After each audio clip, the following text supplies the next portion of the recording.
Les cieux se teintent d'une couleur d'orage, lourd et menaçant, suspendu au-dessus d'une plaine où se sont rassemblées les nations du monde ancien. Au centre de cette multitude se tient un prophète, solitaire et résolu. Ses bras sont levés vers le ciel, non pas en signe de supplication, mais comme pour canaliser la puissance qui s'y amasse. D'une voix qui résonne avec la force du tonnerre, il annonce le jugement imminent, un verdict divin qui pèse sur les âges. La foule, composée de rois en parure d'or, de marchands aux vêtements de soie et de guerriers aux armures étincelantes, l'observe. Un mélange de scepticisme et d'inquiétude grandissante sur les visages. Le vent se lève, portant ses paroles comme des graines de destin, semant le trouble parmi ceux qui se croyaient intouchables, éternels dans leur orgueil. Le silence qui suit son annonce est plus assourdissant que n'importe quel cri, un présage palpable de la fin d'une ère. Depuis une position élevée, le prophète devient le spectateur affligé de sa propre prophétie. Son visage creusé par la douleur et l'empathie reflète le cataclysme qui se déchaîne sous ses yeux.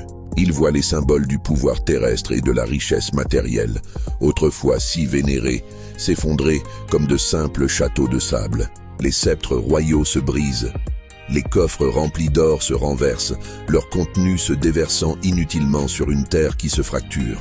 Des éclairs divins, d'une blancheur aveuglante, frappent les idoles monumentales, les réduisant en fragments et en poussière. La terre tremble violemment, secouant les fondations des villes les plus fières, faisant s'écrouler les temples et les palais dans un fracas apocalyptique. La fumée et la poussière montent en colonne vers le ciel, masquant le soleil et plongeant le monde dans une obscurité prématurée, un linceul pour la vanité des hommes. Au cœur même de cette destruction grandiose et terrifiante, alors que tout autour de lui n'est que ruine et chaos, le prophète se tient debout, inébranlable. Une aura de lumière douce et divine l'enveloppe, le protégeant du déchaînement des éléments, créant une oasis de calme au milieu de la tempête. C'est alors qu'une figure céleste majestueuse et éthérée descend des cieux déchirés. Sa présence impose un silence absolu, arrêtant la fureur de la nature. Elle se tient devant le prophète, non comme une force de destruction, mais comme l'incarnation d'une justice transcendante, à la fois terrible et magnifique. Le regard tourné vers les survivants hébétés qui émergent des décombres, le prophète prononce une dernière parole. Sa voix n'est plus celle d'un accusateur, mais celle d'un guide, offrant une lueur d'espoir au milieu des cendres. Il parle de renaissance, de la possibilité d'un nouveau commencement fondé non plus sur l'orgueil et la cupidité, mais sur l'humilité et la sagesse. Alors que ces mots s'achèvent, une inscription lumineuse se forme à l'écran, gravant son message dans l'esprit de tous. Le jugement divin est proche. Sous un firmament tourmenté, où des nuages sombres s'amoncellent comme des présages funestes, une figure se dresse. C'est le prophète. Ses bras sont levés vers le ciel, non pas en supplication mais en déclaration solennelle. Face à lui, une foule bigarrée représentant les nations anciennes se rassemble, leur visage mêlant arrogance et une anxiété naissante. Dans le silence lourd qui précède la tempête, la voix du prophète résonne, puissante et chargée d'une gravité divine. Il annonce le jugement imminent, un verdict céleste qui pèsera sur les royaumes bâtis sur l'orgueil et l'injustice. Chaque mot est un écho du tonnerre qui gronde au loin, une promesse de bouleversement inéluctable pour un monde qui a perdu sa voix. Le regard du prophète, empreint d'une profonde affliction, balaie ensuite le panorama de la civilisation humaine. Il n'y a nulle joie dans ses yeux, seulement la douleur d'un témoin impuissant. Il observe les symboles opulents du pouvoir et de la richesse commencer à vaciller. Des couronnes dorées glissent des têtes des monarques, des sceptres se brisent comme de vulgaires brindilles et des montagnes de trésors sont englouties par la terre qui s'ouvre. La caméra nous transporte alors au cœur de la tourmente. Des cités jadis fières, autour défiant les cieux, ne sont plus que des amas de ruines fumantes. Des éclairs divins fendent l'obscurité, frappant avec une précision chirurgicale les idoles païennes, les réduisant en poussière. La terre elle-même tremble de fureur, secouant les fondations des empires et ne laissant que désolation dans son sillage. Au milieu de ce chaos apocalyptique, le prophète demeure inébranlable. Il se tient debout, seul, au cœur de la destruction. Autour de lui, la poussière retombe lentement, mais une lumière d'une autre nature commence à l'envelopper. Ce n'est pas la lueur destructrice des éclairs, mais un halo doux et divin qui émane de sa personne, le protégeant du cataclysme. Alors que le calme s'installe, une figure céleste baignée d'une clarté surnaturelle apparaît dans les cieux déchirés. Son regard n'est pas celui d'un juge impitoyable, mais celui d'une entité pleine de compassion, signifiant que la fin n'est qu'un commencement. Le prophète, transfiguré par la vision, abaisse finalement les bras. Sa voix autrefois porteuse du jugement se fait maintenant douce, porteuse d'un message d'espoir et de renouveau. Il parle d'une terre purifiée, d'un cœur renouvelé et d'une ère nouvelle où la rédemption pourront enfin s'épanouir sur les cendres de l'ancien monde. Ces paroles sont une promesse, un phare dans la nuit pour les survivants. Alors que son message s'achève, un texte apparaît lentement à l'écran, gravant l'ultime vérité de cette prophétie. Le jugement divin est proche, mais l'espoir demeure. Sous un ciel obscurci, teinté de pourpres et de gris menaçants, un prophète se tient sur une éminence rocheuse. Ses bras sont levés vers les cieux, ses mains ouvertes comme pour implorer ou pour avertir. Devant lui s'étend une plaine où se pressent les foules bigarrées des nations anciennes, leurs étendards flottant faiblement dans un vent chargé de tension. Sa voix, puissante et pourtant empreinte d'une profonde tristesse, résonne à travers la vallée, annonçant l'imminence d'un jugement divin. Il parle de comptes à rendre, de balances qui doivent être équilibrées, et son regard parcourt la multitude, non pas avec condamnation, mais avec une pitié infinie pour ce qui doit arriver. Le murmure de la foule s'éteint, remplacé par un silence lourd, chaque âme sentant le poids de la vérité dans les paroles de l'homme de Dieu. Alors que les premiers roulements de tonnerre se font entendre au loin, le prophète devient alors un observateur silencieux, son visage une toile où se peint l'affliction la plus profonde. Ses yeux, miroir d'une âme tourmentée, reflètent la chute des empires. Il voit les sceptres dorés, symbole d'un pouvoir terrestre arrogant, se briser comme du verre. Les montagnes de richesses, accumulées par l'oppression et la vanité, s'effondrent en poussière et sont dispersées par les vents furieux.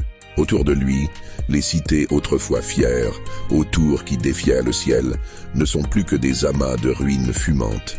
Des éclairs divins, d'une blancheur aveuglante, fendent les cieux pour frapper les idoles de pierre et de métal, les réduisant en éclats. La terre elle-même tremble de convulsions, ouvrant des crevasses béantes qui engloutissent les temples de l'orgueil humain. Chaque craquement, chaque effondrement est un écho à la douleur qui étreint le cœur du prophète, témoin de la fin d'une ère. Au cœur même du chaos et de la désolation, alors que la poussière de la destruction commence à peine à retomber, le prophète se dresse, seul et inébranlable, et une douce lumière, d'origine céleste, descend sur lui, l'enveloppant d'une aura protectrice qui contraste avec les ténèbres environnantes. Dans ce halo de paix, le ciel s'entr'ouvre pour laisser apparaître une figure angélique, dont la présence impose le silence aux éléments déchaînés. Le prophète lève la tête, son regard rencontrant celui de l'être céleste, et une compréhension silencieuse passe entre eux. La peur et l'affliction s'effacent de son visage, remplacés par une sérénité nouvelle et une force renouvelée. Ce n'est pas la fin, mais une transition douloureuse et nécessaire. Le prophète abaisse alors ses bras, et sa voix, désormais apaisée et pleine d'une autorité tranquille, s'élève une dernière fois. Il ne parle plus de jugement, mais d'espoir et de renouveau. Ses paroles sont comme une semence jetée sur une terre purifiée par le feu. À mesure qu'il parle, une transformation visuelle s'opère. La nature, autrefois stérile, se met à fleurir avec une vigueur surnaturelle. Des nouvelles constructions, simples et harmonieuses, s'élèvent des ruines. Des hommes et des femmes, leurs visages marqués non plus par la peur mais par une joie paisible, travaillent ensemble. Le jugement divin est proche, mais une nouvelle ère de paix et de renouveau s'annonce. Sous un ciel d'orage où les nuages s'amoncellent comme des montagnes sombres, un prophète se tient sur une éminence rocheuse, ses bras levés vers les cieux, dans un geste de supplication et d'avertissement. Sa voix, portée par le vent mugissant, résonne à travers la vallée où une foule hétéroclite de nations anciennes s'est rassemblée. Des guerriers babyloniens aux riches marchands phéniciens, tous lèvent les yeux, leurs visages mêlant défi et inquiétude. Le prophète annonce le jugement divin, un verdict imminent qui pèse sur les royaumes bâtis sur l'orgueil et l'injustice. Chaque mot est comme un coup de tonnerre, une prophétie gravée dans l'air électrique, prédisant la fin d'une ère et la chute des puissants. La tension est palpable. Un silence lourd s'installe, brisé seulement par le grondement lointain de la colère céleste qui s'approche inexorablement.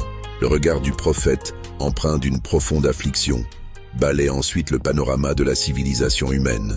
Il observe, le cœur lourd, tandis que les symboles de la puissance et de la richesse terrestre commencent à vaciller.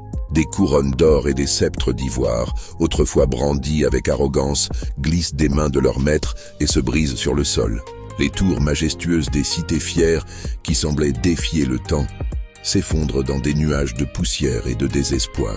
Des éclairs divins, d'une blancheur aveuglante, fendent le ciel et frappent les idoles païennes, les réduisant en fragments calcinés.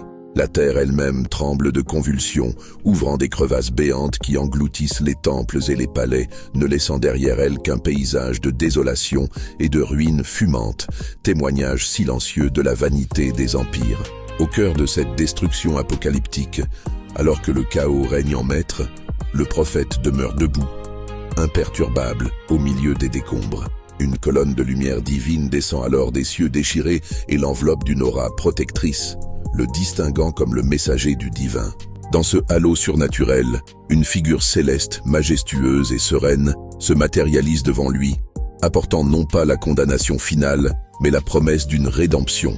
C'est le point culminant du jugement, un moment où la destruction cède la place à la possibilité d'un renouveau, où la justice divine se révèle être aussi un acte de purification nécessaire avant la renaissance. La vision de destruction s'estompe, laissant place à une scène de paix et d'espoir. Le prophète, son visage désormais apaisé, marche parmi les survivants.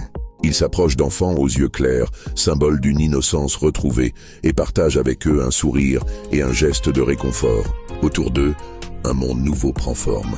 La nature, libérée de l'oppression, refleurit avec une vigueur nouvelle, des constructions harmonieuses s'élèvent des ruines, et les peuples, réconciliés, vivent en paix. À l'écran, un message apparaît, gravé en lettres lumineuses. Le jugement divin est proche, mais une nouvelle ère de paix et de renouveau s'annonce.